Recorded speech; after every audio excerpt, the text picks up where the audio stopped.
I want you to imagine that you're walking down a busy street and it's the middle of the afternoon. And about 40 feet ahead of you, you notice a man stumble and then he collapses onto the sidewalk. You don't know if he's having a medical emergency. You don't know if he's drunk, on drugs, or if it's something else entirely. All you know is that something isn't right and they probably need help. You also notice that at least 10 other people saw the exact same thing that you just saw, and yet nobody moves. No one rushes over. No one calls for help. Everybody hesitates, including you. Now, that moment, that pause where everyone seems to wait for someone else to act is what psychologists call the bystander effect. And it's an uncomfortable thing to talk about because it's something that we've probably all experienced to a certain degree.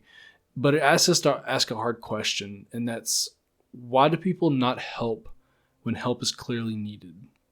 Now, to understand where this idea comes from, we have to go back to the event that first caught the attention of psychologists as well as the public, and that is the murder of Kitty Genovese. So on March 13th, 1964 in Queens, New York, 29-year-old Kitty Genovese was walking home to her apartment around 3 a.m.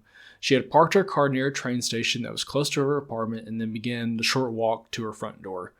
A man by the name of Winston Mosley had followed her, eventually ran up to her, overtook her, and began to attack her.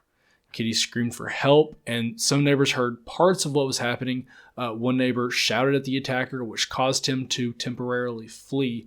However, when he noticed that no one was chasing him, no cops were called, no one was yelling or making any ruckus at all about this dying woman, he then returned about 10 minutes later and then killed Kitty. And soon after, the newspapers reported something shocking, that 38 people had witnessed the murder of Kitty Genovese, and they did nothing about it. And the story quickly spread and escalated, and it disturbed the public, and still disturbs people to this day who still hear this story, because it painted a picture of an urban life where people were just cold, detached, and unwilling to help someone who was in danger.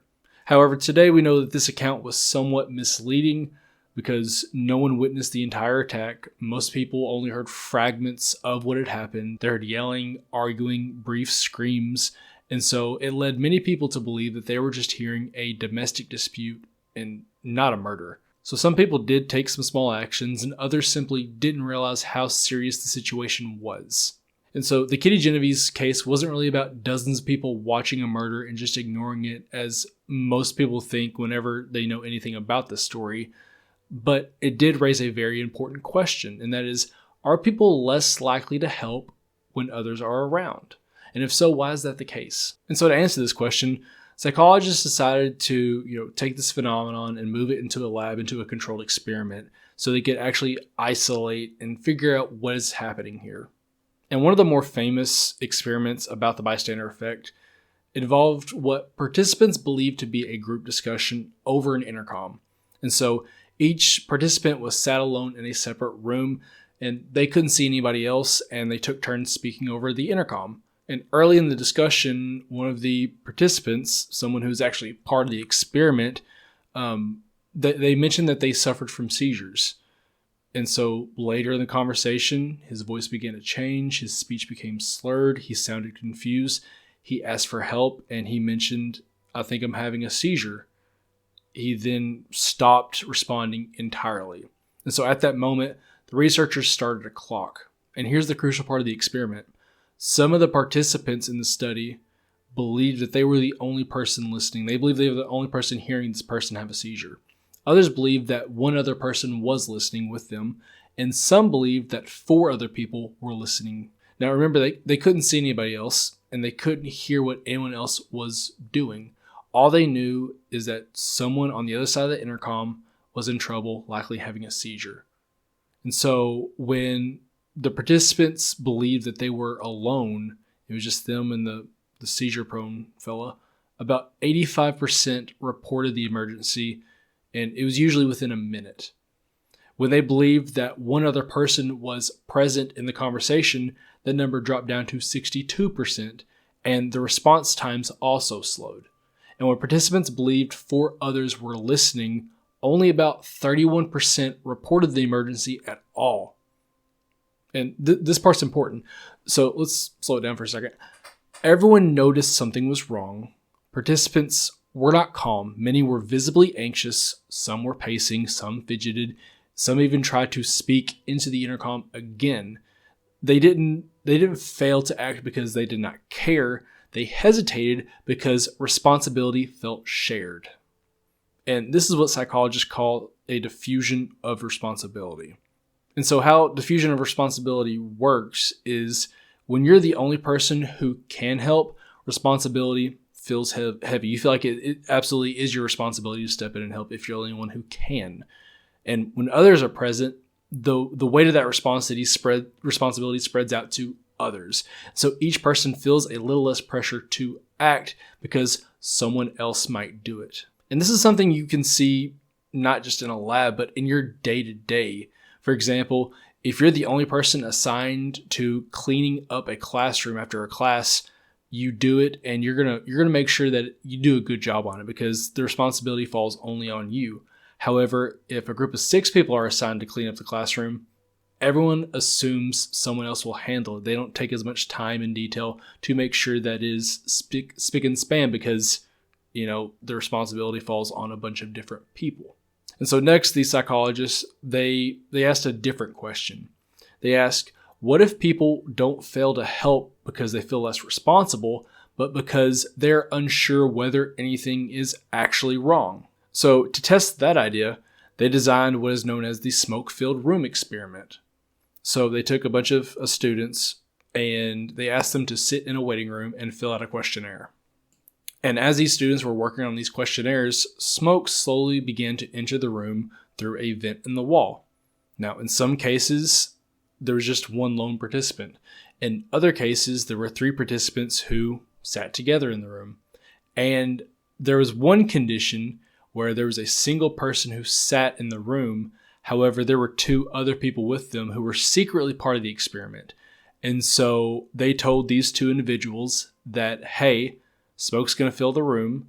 We need you to notice it, but do not really engage with it. Act calm. Act as if it's nothing to be concerned about. And so when the participants were alone and smoke started to fill the room, about 75% of them reported the smoke. When the 3 real participants sat together, only 38% reported it. And the craziest one is when there was one real participant along with the 2 people who were in on it, who again were told to remain calm and act like it's no big deal, only 10% reported the smoke.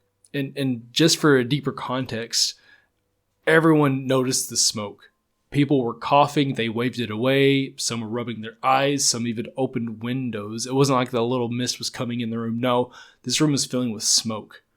But these individuals looked to others to decide what that smoke meant. Because if no one else seemed concerned, they assumed it wasn't serious. And you see that with the example of the one person with the 2 Confederates who knew what was going on. They poker faced it. They act like this is no big deal. This is totally normal. And so only 10% even bothered to report that, hey, room's filling with smoke. And so essentially these people were looking to others to decide what the smoke meant.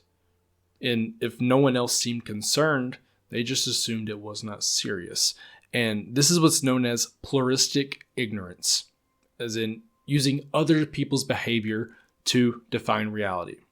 In other words, everyone is privately concerned, but everyone assumes that everyone else knows something that they don't.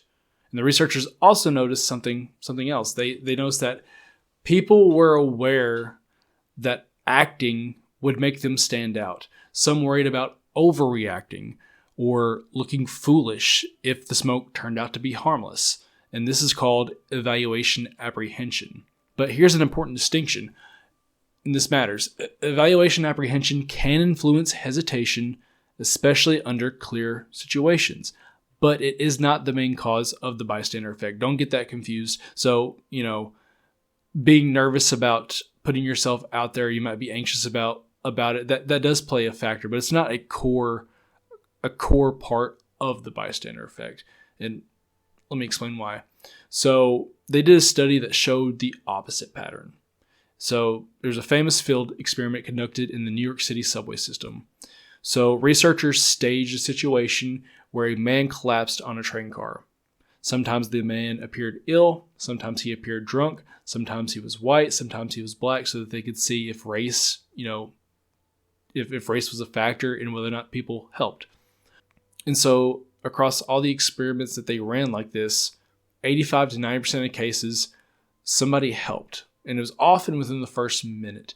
And this happened even though the train cars were crowded, even though 20 to 40 people were on these train cars, people were still helping, even though a lot of people were around. So what changed? What's different between, the seizure experiment, the smoke-filled room, and this subway experiment? Well, the big thing about the subway experiment was the emergency was very obvious. So responsibility was clear.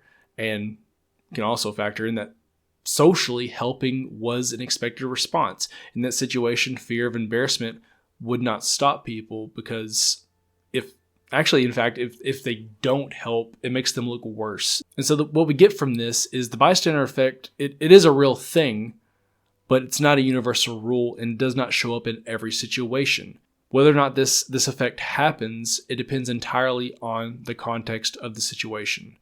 So when emergencies are unclear, people will likely hesitate. When responsibility is shared, people are more likely to delay. But when emergencies are obvious and the norms are clear, people will most likely act. So what does all of this tell us? I believe it tells us that the bystander effect is not about people being uncaring or immoral. And that's what most people get away when they briefly hear about this from the Kitty story. And that's what I viewed. I had this view for 10 years before I looked back into this. And if we look across these studies, most of the people who were involved noticed that something was wrong, but many felt anxious. Many wanted to help. What stopped them was uncertainty. So when responsibility is shared, people will hesitate. When the situation is ambiguous, people look to others for guidance. And when no one moves, hesitation will feel justified. So the bystander effect isn't a permanent flaw in human nature. It's a very situational problem. And situations can be changed, because sometimes all it takes to break the paralysis is one person deciding not to be a bystander. Hope you enjoyed the video. If you did, go ahead and leave a like. Go ahead and sub if you'd like more content similar to this. Again, the whole idea of this channel is to look at the margins of what is widely known and look for those small little cases. But yeah, if you enjoyed it, or if there's another subject or topic you'd like me to dive into, let me know down below. But thanks for sticking to the end of the video.